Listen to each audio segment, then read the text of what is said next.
Washington Journal continues. We want to welcome Caroline Wadhams with the Center for American Progress. Good morning. Thanks very much for joining us. Thanks for having me. On a weekend in which 6 U.S. soldiers were killed in Afghanistan trying to fight the Taliban forces, what is the situation there today? The situation is somewhat grim.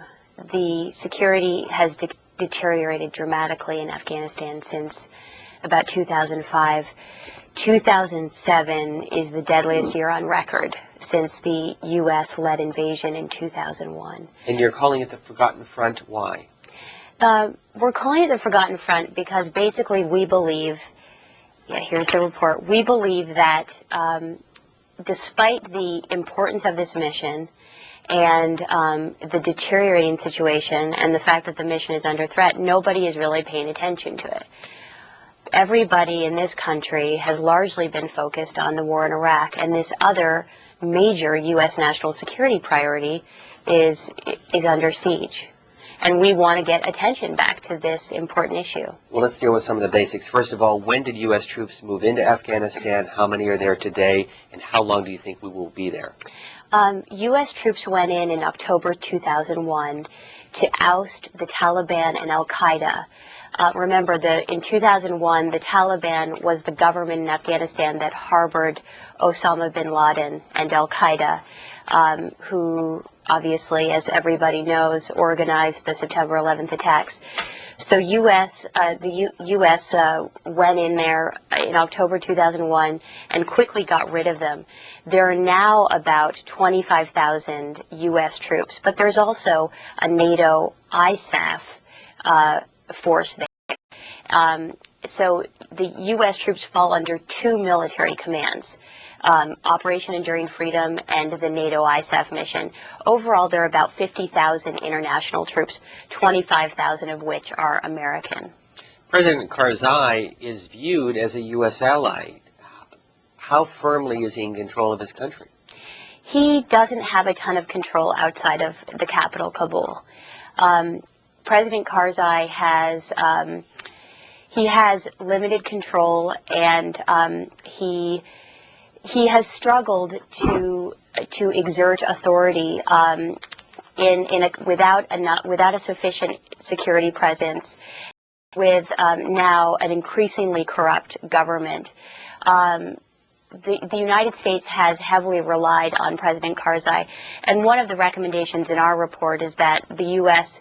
needs to stop personalizing the missions, our foreign policy, that we need to actually start supporting institutions in places such as we've seen in Pakistan, as well as in Afghanistan. And as you see this headline today in the Washington Times and the quote from Benazir Bhutto, who yesterday said basically that Pakistan is a pressure cooker, and she says it's about to explode.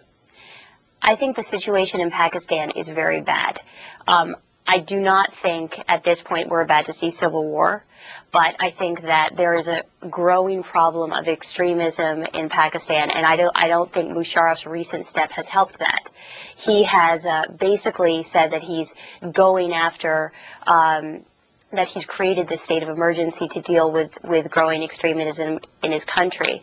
But what he's largely doing is going after the civilian opposition, which is so important for democracy in Pakistan, in which democracy inevitably will be the thing that helps decrease terrorism in Pakistan, decrease the terrorist networks.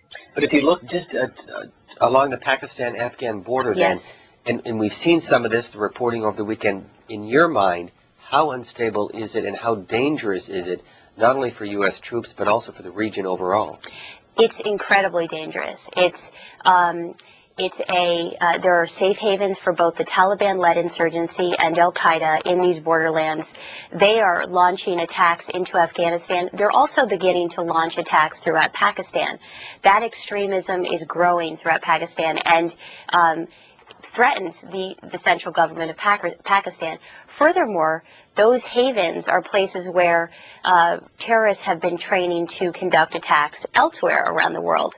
We've already seen with thwarted attacks in the UK and Denmark and in Scotland that those terrorists who were thwarted were trained in Pakistan. So this threatens us all. You have a number of recommendations. Let me just go through them and have you summarize what specifically your association is calling for. First of all, from the Center for American Progress, asking for rebuilding the Afghan government capacity. What does that mean? The Afghan government doesn't control a lot of its territory. It is highly corrupt. It's very weak and unable to provide services for its people. We believe that in order to turn the situation around in Afghanistan, one of your top priorities has to be getting this government to be stronger. This is a counterinsurgency campaign, and part of it is having the government be strong enough so that its people support it, that it provides services. So as part of that, we believe there are a number of things you've got to do to strengthen the government. One is you've got to deal with the corruption, which is highly problematic in Afghanistan. There's an anti-corruption agency that's in place. It's been hampered by a lack of political will and a lack of resources. To strengthen that, you need to get more competence in the government, so we need to have more people, more international civilian bureaucrats within the Afghan government working alongside bureaucrats to build that kind of competence. There are a number of different recommendations we have in this. And you've also talked about increasing security and jump-starting reconstruction. But point number 4 is reducing opium production. Yes. That Afghanistan produces 93% of the world's opium. How do you do that when it has become such a lifeline, an economic lifeline for those who produce and distribute opium? It's very, very difficult. Afghanistan now supplies 93% of the world's opium. It's a third to a half of Afghanistan's GDP. It is the economy in a lot of ways. The way that we believe you need to do it is you've got to start going. The U.S. government has been largely focused on eradication, going after the farmers. We think you need to switch the focus a little bit. Start going after the high-level traffickers. Start going after the warehouses, the shipments, the labs.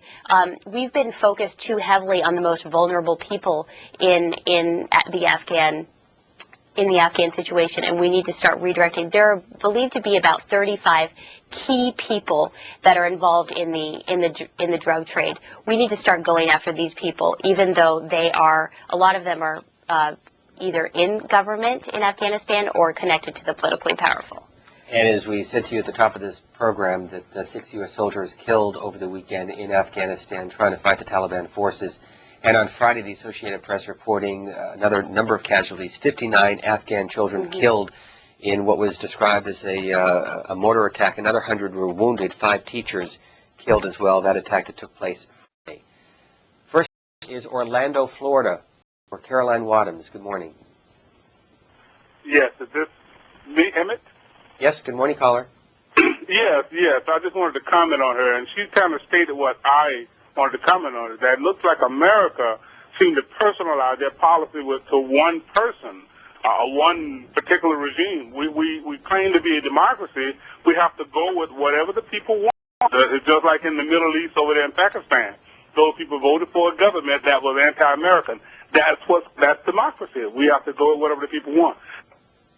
I agree. I think we've personalized our relationships with different leaders, and it's actually come back to haunt us. We've seen this with President Musharraf, and I think with President Karzai, it's often been overlooked. But we haven't put a ton of pressure on Karzai because we're so worried about our friendship with him that we haven't put the political pressure on him to say, listen, you've got to get rid of the drug traffickers in your government. You have to go after the most corrupt officials, and we've got to be willing to risk that friendship in order to push for these greater strategic imperatives in Afghanistan. With President Musharraf, we continue to talk about how President Musharraf is our friend, but we haven't put enough money or attention into democratic forces in Afghanistan and the institutions which are so important for stability in the long term. The report was co-written by Lawrence Korb. If you want to read more about the Forgotten Front, you can log on to the website at AmericanProgress.org. A link available through cspan.org. Our guest is Caroline Wadhams, who's a senior policy analyst for that organization, graduate of Tufts